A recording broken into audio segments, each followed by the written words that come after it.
नमस्कार मित्रांनो, जय महाकाल. आता आपण रेस्क्यूसाठी आलेले आहे आणि रेस्क्यू कॉल जे आहे मला दही गावामधून आहे. 7 ते 8 किलोमीटरचं अंतर आहे मित्रांनो माझ्या घरापासून. आणि पोल्ट्री फार्म आहे तिथे. हा साप तिथे एक पाण्याची टाकी आहे मित्रांनो बाहेर ठेवलेली, आणि तिथे वल्लावा आहे. त्या वल्लाव्याच्या ठिकाणी हा साप बसलेला आहे गारव्यासाठी. आणि खूप भयंकर ऊन आहे मित्रांनो. तापमान तर आमच्या इकडे तरी 45-46वर जातो डायरेक्ट, एवढं तापमान आहे एकदम. आणि सापांना बाहेर निघणं खूप मुश्किल होते. सापच काय, सर्वच प्राणी बाहेर निघत नाही मित्रांनो. आणि हा 3 तासापासून हा साप तिथे बसलेला आहे, बाहेर निघालाच नाही. जसं ऊन वाढत गेलं आहे तसं हा साप बाहेर निघालाच नाही मित्रांनो. पण मला खूप कॉल येत होते, पण मला यावं लागलं शेवटी. मी पण बाहेरच होतो मित्रांनो, पण मी घरी आलो. पहिले इकडे आलो लगेच, बोलो मारतील वगैरे, मी पटकन आलो. पटकन म्हणजे मला वेळच लागला मित्रांनो. 3 तासापासून तो बसलेला होता म्हटलं तर. आणि त्याला आता पॅक करतो लगेच. आणि हे तापमानाचं पण कारण मित्रांनो आपण मनुष्यच आहे. याचं कारण हे मी पुढच्या व्हिडिओमध्ये नक्कीच तुम्हाला सांगणार आहे सर्व. आणि मुक्या प्राण्याचे खूप हाल होतात. अशी परिस्थिती एकदम खतरनाक झालेली. आणि मी पण तोंड बांधूनच आलेलो आहे. खूप ऊन लागतं आहे आणि खूप उन्हाच्या झळ्या लागतात आम्हाला. त्या सापाला मी लवकरात लवकर पॅक करण्याचा प्रयत्न करेल, पण त्याच्यावरती जास्त मी काही जोर जबरदस्ती नाही करणार. भरण्याची पॅक करण्यासाठी त्याला मी बळजबरी नाही करणार, जेणेकरून त्याला त्रास होईल असं नाही वागणार मित्रांनो. मी त्याच्या हिशोबाने त्याला जसं त्याला हँडल करता येईल तसंच त्याच्या हिशोबाने चालतो आहे. काही प्रॉब्लेम नाही मित्रांनो.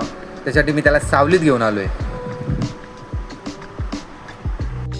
आणि एक लक्षात येतं मित्रांनो, आपण तरी उन्हाचे तोंड वगैरे बांधून काहीतरी करून गाडी वगैरे 4 व्हीलर घेऊन फिरतो, पण मुख्य प्राणी कसे फिरणार मित्रांनो? त्यांना तर काहीच आधार नाही आहे, काहीच चान्स नाही. त्यांना किती त्रास होत असेल. त्यांना पोट भरण्यासाठी सुद्धा बाहेर येता येत नाही मित्रांनो दिवसाचे. इतकं भयंकर ऊन पडते, इतकं तापमान वाढलेलं आहे.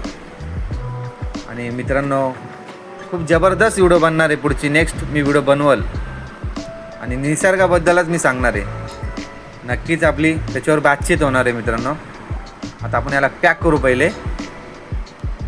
पण तो लांब जाण्याचा प्रयत्न करतो आहे. आणि धन्यवाद त्या मालकाचा पण आहे, त्याने मारला नाही. 3 तासापासून त्या सापाला राखण बसला होता तो, त्याचा खूप धन्यवाद आहे. रॅट स्नॅक आहे मित्रांनो, धामाने बिनहुशारी असते ही. लांबीची तरी 8 फुटापर्यंत आहे मित्रांनो.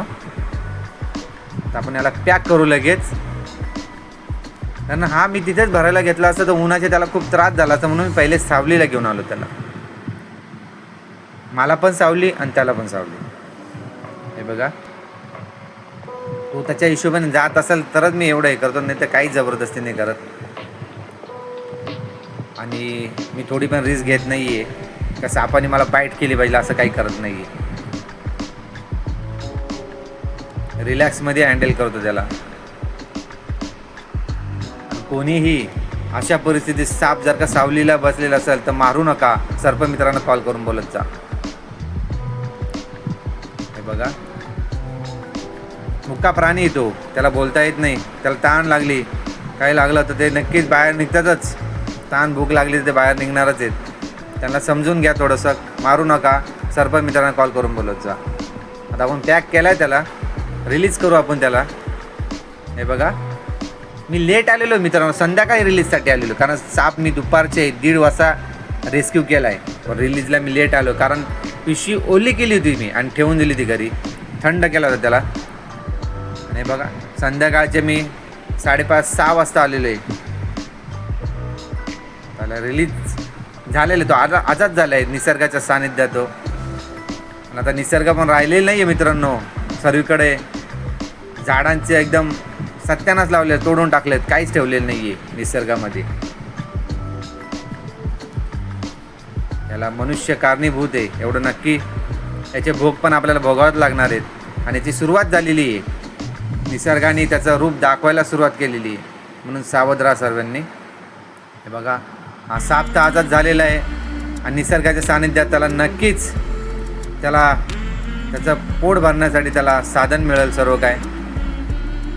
आणि व्हिडिओ बघितल्याबद्दल खूप खूप धन्यवाद मित्रांनो. जय हिंद, जय भारत मित्रांनो. ही व्हिडिओ आवडली असेल तर नक्कीच लाईक आणि सबस्क्राईब करा.